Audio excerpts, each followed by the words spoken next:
तो इस कहानी में फ्यूचर टाइम दिखाया जाता है जब दुनिया की आबादी बहुत ज्यादा बढ़ जाने के बाद इंसानों ने दुनिया को छोड़कर बहुत से और प्लैनेट्स पर रहना शुरू कर दिया। मूवी के स्टार्ट होते ही हमें इंडी से मिलवाया जाता है जो बताती है कि अर्थ पर मेरे डैड एक मिलिट्री ऑफिसर हुआ करते थे, एक एयर कैप्टन थे, लेकिन एक मिशन के दौरान उनकी छोटी सी गलती की वजह से उनका पूरा क्रू मारा गया। उन पर इल्जाम लगा कि मिशन के दौरान उन्होंने ड्रग्स की हुई थी जिसकी वजह से उनका मिशन फेल हो गया। लेकिन क्योंकि ये बात प्रूफ करने के लिए मिलिट्री के पास सॉलिड एविडेंस नहीं थे तो इसीलिए इंडी के डैड यानी कीन को कोई सजा नहीं हुई, बस इन्हें जॉब से निकाल दिया गया।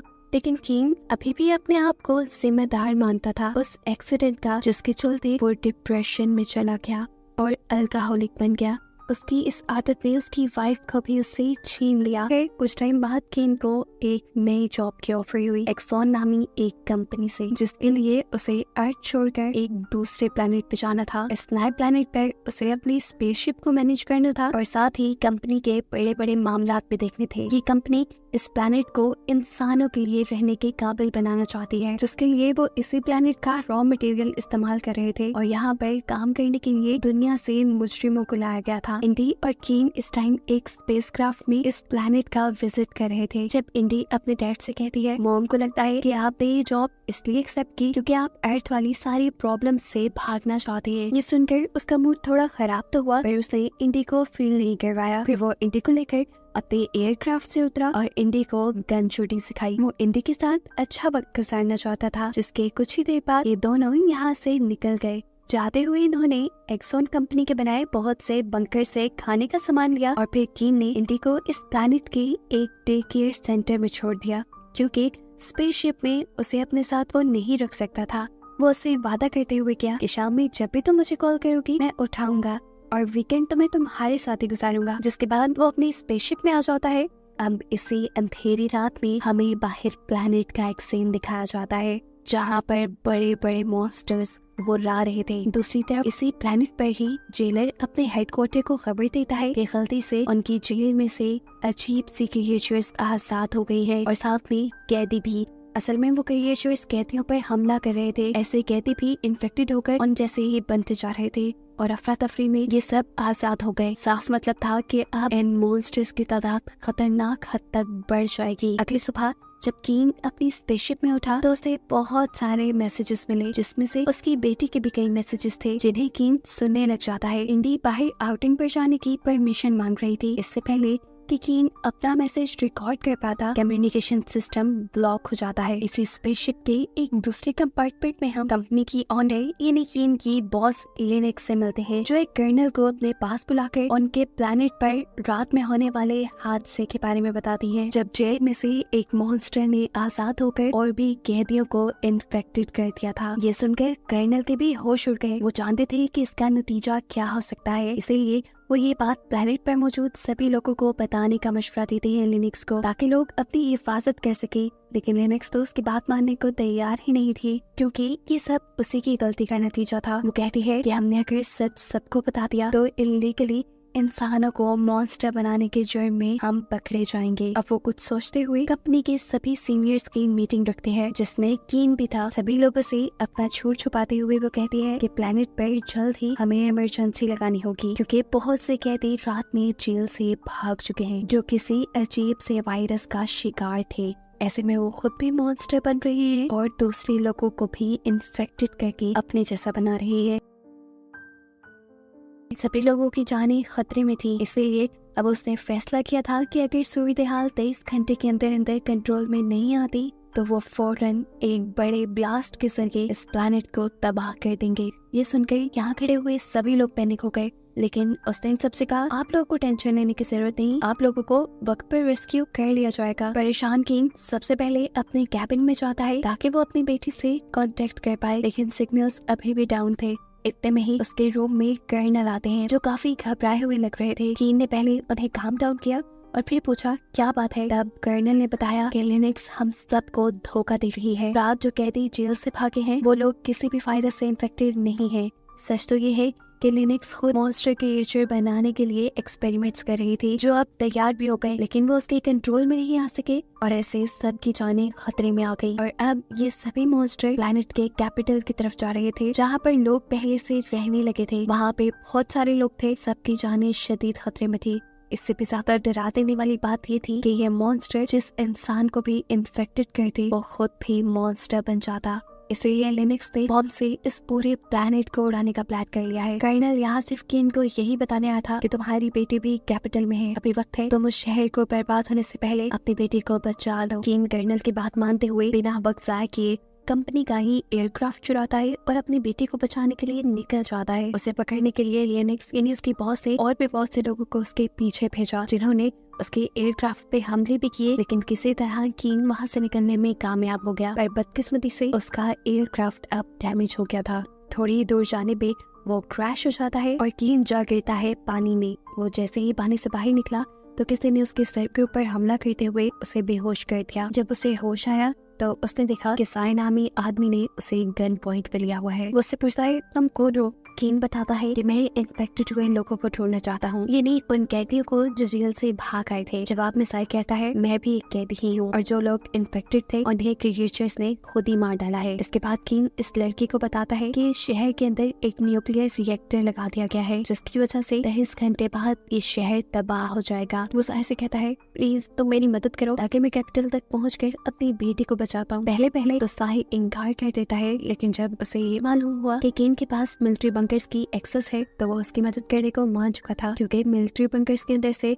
इन्हें खाना और जरूरत का सारा सामान मिल जाता। सीन्स अब यहीं से पास्ट पे शिफ्ट होते हैं और हमें दिखाया जाता है कि कैसे साय और उसके बाकी सारे साथी जेल से निकलने में कामयाब हुए। असल में ये पूरा का पूरा प्लान साय का ही था। उनके साथ जेल में बहुत ज्यादा होती थी, उनसे बहुत काम करवाया जाता था और बदले में खाना भी कम दिया जाता था। साय ने अपने साथियों से कहा कि हम इस जहन्नुम की जिंदगी से निकल सकते हैं, बस एक छोटा सा प्लान। उसी प्लान के तहत ये लोग आपस में लड़े, जिसकी वजह से सोल्जर्स ने इन्हें अलग-अलग बंद कर दिया। असल में इन छोटे सेल्स के अंदर एक ऐसा सेल भी था जिसके अंदर इमरजेंसी ट्रिगर सिस्टम था।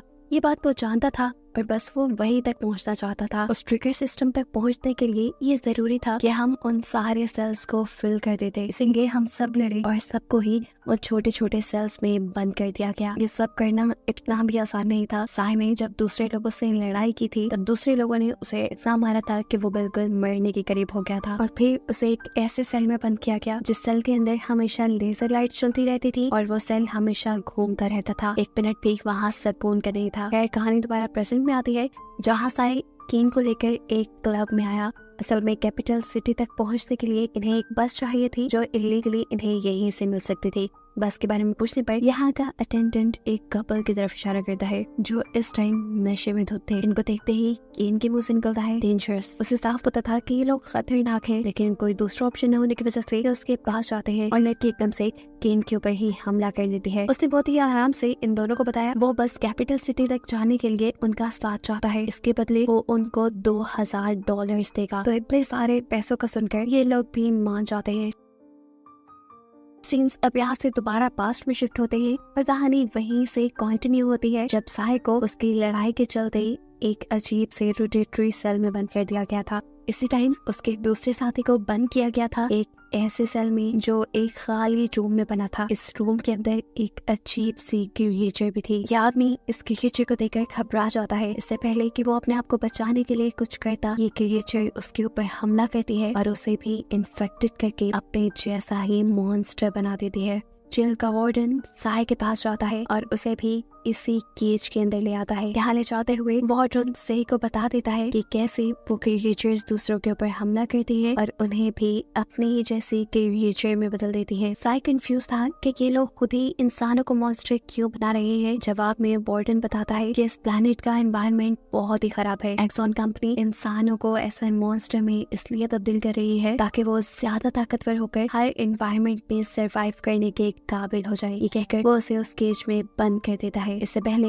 क्या वो क्रिएचर साय के ऊपर भी हमला करके उसे भी एक क्रिएचर में बदल देता, एकदम से कोई इस रूम का दरवाजा खोलता है और क्रिएचर को शूट करके मार देता है। देखने को मिला कि ये साय का ही एक साथी था जिसने साय को बताया कि साय का बनाया प्लान काम कर गया है उन सारे छोटे छोटे सेल्स के अंदर उन्हें इमरजेंसी ट्रिगर मिल ही गया, जिसकी वजह से सारे सेल्स खुल गए और अब ये सब लोग आजाद थे। इससे पहले कि अब ये सब लोग जेल से निकल जाते, यहाँ पर इन्हीं का एक साथी आकर इन्हें बुरी खबर देता है। वो ये थी कि इन्होंने इंसानों को खोलने के साथ साथ गलती से एक मॉन्स्टर को भी आजाद करवा दिया था। ये चीज बाकी सब लोग भी जान गए थे, इसलिए सब लोग यहाँ से भागने की कोशिश करते हैं और वो क्रिएचर उन सब के पीछे लग जाता है, जिनमें से काफी को तो उसने मार दिया था, लेकिन साई के साथ उसके 3 साथी बचने में कामयाब हो गए। ये लोग जेल से काफी दूर निकल आए थे। ये लोग कैपिटल जाने का फैसला करते हैं, लेकिन सही कहता है नहीं, तुमने जाना है तो जाओ, लेकिन मैं ओपरा जाऊंगा। ये सुनकर वो दोनों कंफ्यूज हो गए,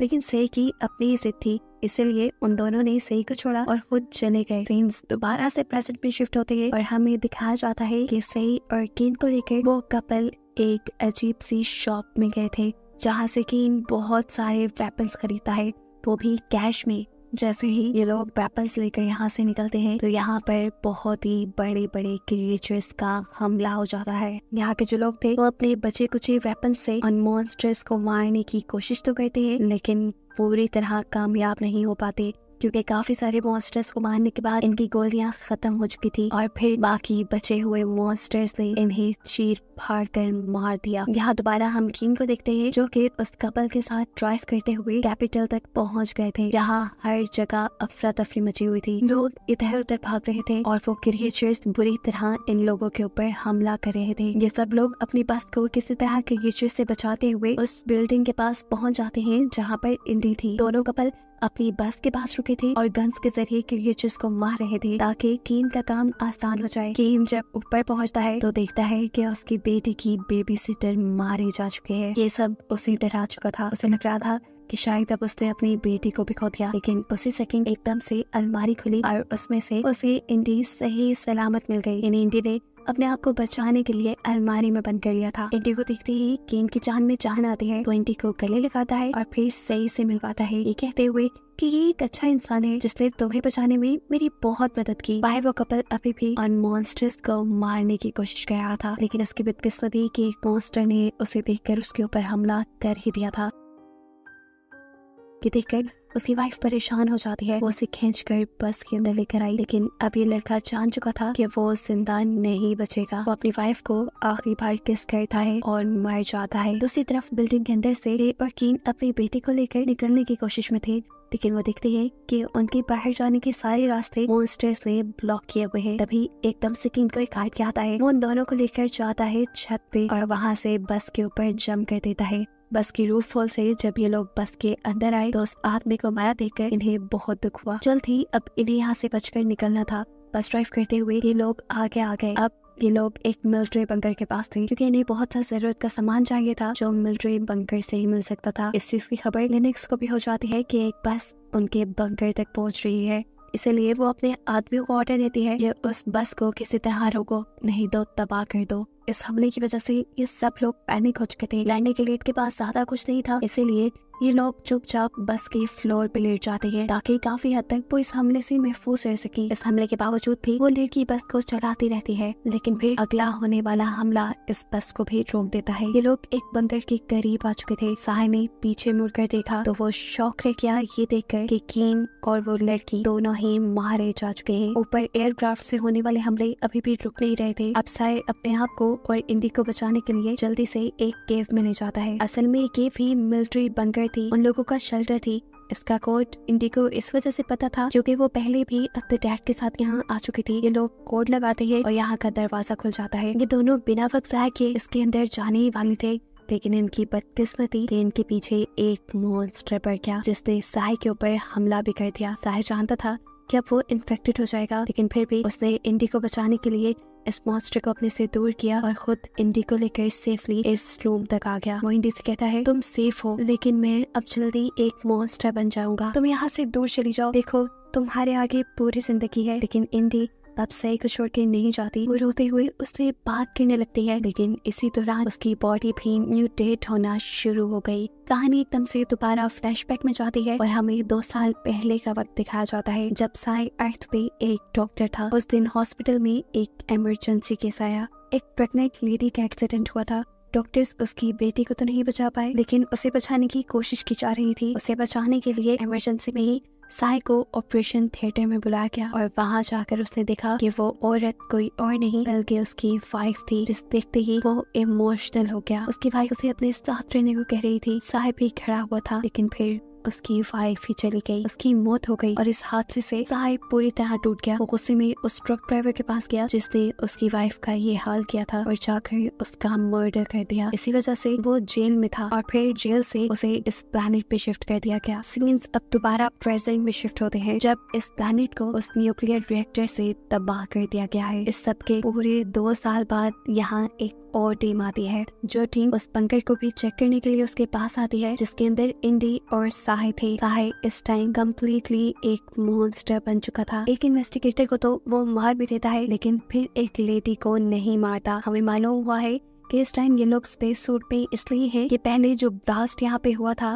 उसकी वजह से ये प्लेनेट इंसानों के रहने के काबिल नहीं रहा। यहाँ पर जो कोई भी आता है उसे स्पेस सूट पे रहना पड़ता है। बिल्कुल ऐसे ही जैसे इंडी भी इस मॉन्स्टर साई के पास आई, उसने भी स्पेस सूट पहना हुआ था। उसने साई के पास खड़ी हुई डरी हुई लड़की से पूछा, यहाँ क्यों आई हो? वो लड़की डरते हुए बताती है, हम इन्वेस्टिगेटर हैं, हम सिर्फ ये देखने आए थे कि यहाँ कोई इंसान तो नहीं। असल में वो स्पेसशिप जिसका कैप्टन बनकर कीन यहाँ आया था, वो स्पेसशिप वापस अर्थ पे ले जाई जा रही थी। ये सुनते ही इंडी के दिल में एक होप जागती है। वो इस औरत को धमकाती है, अगर तुम जिंदा रहना चाहती हो तो फिर हमें उस स्पेसशिप तक लेकर जाओ और तुम ये बात किसी को नहीं बताओगे कि एक मॉन्स्टर भी उस स्पेसशिप के अंदर छुपा हुआ है। असल में वो साई को भी अपने साथ लेकर जाना चाहती थी, क्योंकि साई बाकी मॉन्स्टर जैसा नहीं था। वो किसी के ऊपर हमला नहीं करता था। ना चाहते हुए भी इस औरत को उसकी बात माननी पड़ती है। और कहानी के आखिरी सीन में हमें इंडी और मॉन्स्टर बने साई को एक साथ दिखाया जाता है, जो वापस अपने प्लेनेट, अपने घर जाने की एक्साइटमेंट में बहुत खुश थे।